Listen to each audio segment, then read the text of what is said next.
Ashama harka fuunee kabajamoo dhaggeeffattoota Finfinnee Maltiimiidiyaa guyyaan irraa roobii waxabajjii 14 2023 yoo ta'u, akkuma kanaan dura amaleeffan oduu roobii guyyaa irraa isin biraan ga'uuf qabannee jirra.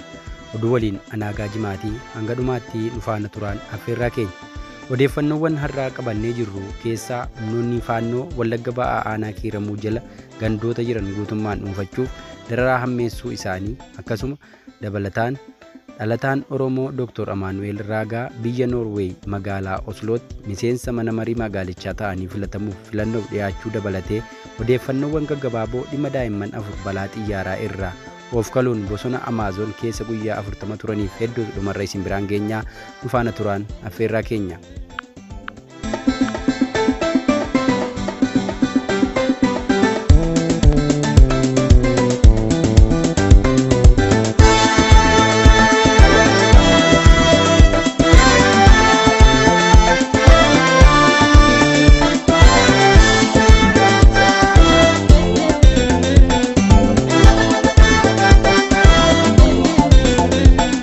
Wallagga Ba'aa Aanaa Kiiramuu jalatti gandoonni argaman guutummaan humnoota faannoo jala seenuu fi godina Horroo Guduruu Wallaggaa Aanaa Amuruu keessatti faannoon daa'ima ganna tokko haadha isaa waliin ajjeesuun gabaafameera.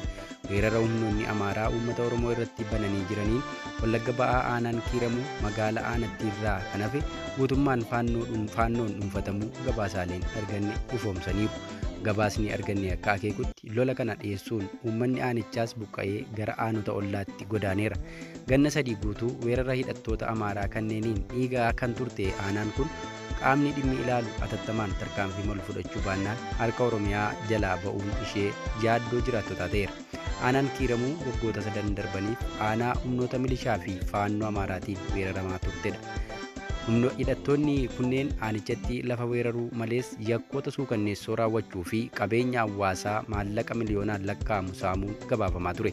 Aanichatti garee taanaan namoonni nagaa 362 caalan bifa suukanneessaan dhumuu, abbootiin warraa 80 caalan buqqa'uu, qabeenyi beelladaa 1146 caalu saamamuu, milishoota Oromiyaa, poolisii Oromiyaa fi waraana mootummaa irraa hidhannoon hedduun saamamuu gabaasii caasaa mootummaa aanichaa irraa argame ni mul'isa.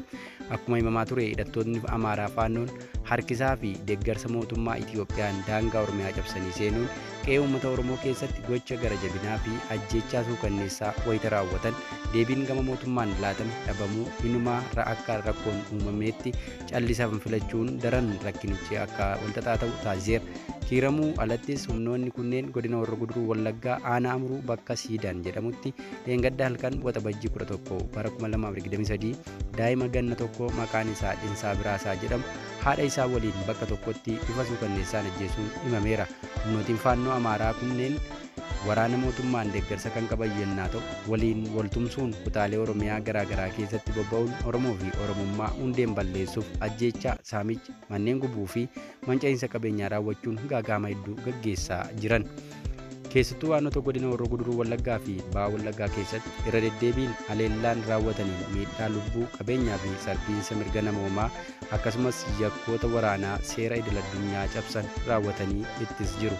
Ammas taanaan balaa waraanaa kanaan gaggeeffamaa jiru dabalaa kan jiru ta'uun madda yaaddoo hawaasa nagaa Oromoo ta'eera. Hawaasni nama isaaf lafa isaa dhabee jireenyas molqamee jiru gadadoo jiraachuuf dirqameera. Gabaasa itti aanuun dhalataan Oromoo Dr. Amaanu'eel Raagaa biyya Noorweey magaalaa Oslootti miseensa mana marii magaalichaa ta'anii filatamuuf filannoof dhiyaatan. Noorweey magaalaa Osloo keessatti paartii Kiristiyaan Dimokiraatii bakka bu'uun kan hirmaataa jiran Dr. Amaanu'eel Raagaa miseensa mana marii magaalichaa ta'uuf filannootti dhiyaataa akka jiran gabaafamee jira. Biyyoota Iskaandineeviyaa keessaa Noorweey biyya Oromoonni sababa garaagaraan biyya isaanii irraa godaanan keessa jiraatanidha. Oromoonni bifa adda addaan biyya isaaniitii godaanan kunneen biyyattii keessaa bal'inaan kan jiraatan ta'uunis himamee jira. Isaan keessaa tokko kan ta'an Dr. Amaanu'eel Raagaa yaadatee filannoo mana marii magaalaa Osloo keessatti adeemsifamuuf jiru irratti miseensa mana marii magaalattii ta'anii filatamuuf lakkoofsa filannoo addaa mana marichaa 15ffaa irratti dhiyaatanii jiru. Dr. Amaanu'eel naannoo Oromiyaa godina Qellem Wallaggaatti kan dhalatan yoo ta'u, digirii jalqabaa isaanii Yuunivarsiitii Finfinnee irraa muummee afaan Ingiliffaa fi ogbarruun bara 2004 itti fudhatan digirii lammaffaa isaanii muummee saayinsii xiinqooqaan bara 2007 akka lakkoofsa Awurooppaatti achuma yuunivarsiitii Finfinneetti baratan.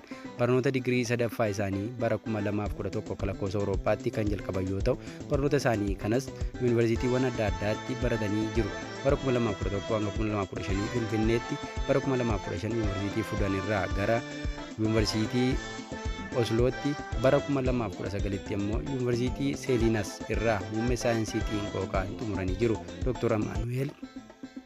Dr. Amaanu'eel bara 2014 hanga 2015 akka lakkoofsa Awurooppaatti waggoota 11f yuunivarsiitii Jimmaatti barsiisaa saayinsii xiinqooqaa ta'uun barsiisaa turan dhiifama. Dr. Amaanu'eel bara 2004 hanga 2015 akka lakkoofsa Awurooppaatti waggoota 11f yuunivarsiitii Jimmaatti barsiisaa saayinsii xiinqooqaa ta'uun barsiisaa turaniiru. Digirii sadaffaa isaanii biyya Noorweetti barachuuf bara 2015 keessa garasitti kan imalan Dr. Amaanu'eel bara 2015 irraa kaasee biyya Noorwee magaalaa Osloo keessa jiraatu. Egaa dhaggeeffattoota keenya oduu gaggabaa kanatti aansuudhaan ammoo oduu gaggabaaboo isin biraan geenya. Muuziqaa ce'umsaa tokkoon booda walitti deebina.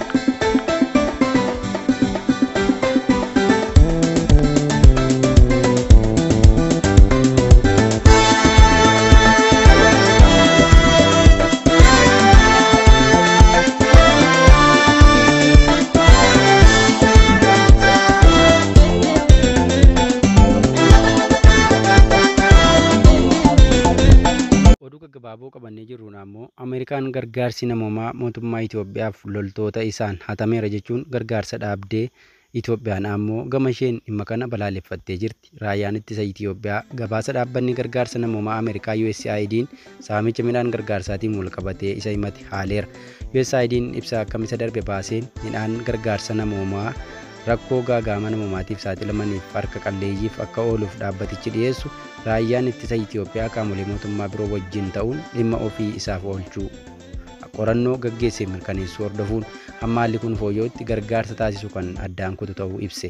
Mootummaan Itoophiyaa dhimmi gargaarsa namoomaa addaan kutuu siyaasa jechuun yoo balaaleffatu, raayyaan ittisa Itoophiyaa maqa balleessiidhaa jechuun dhimmicha haaleera.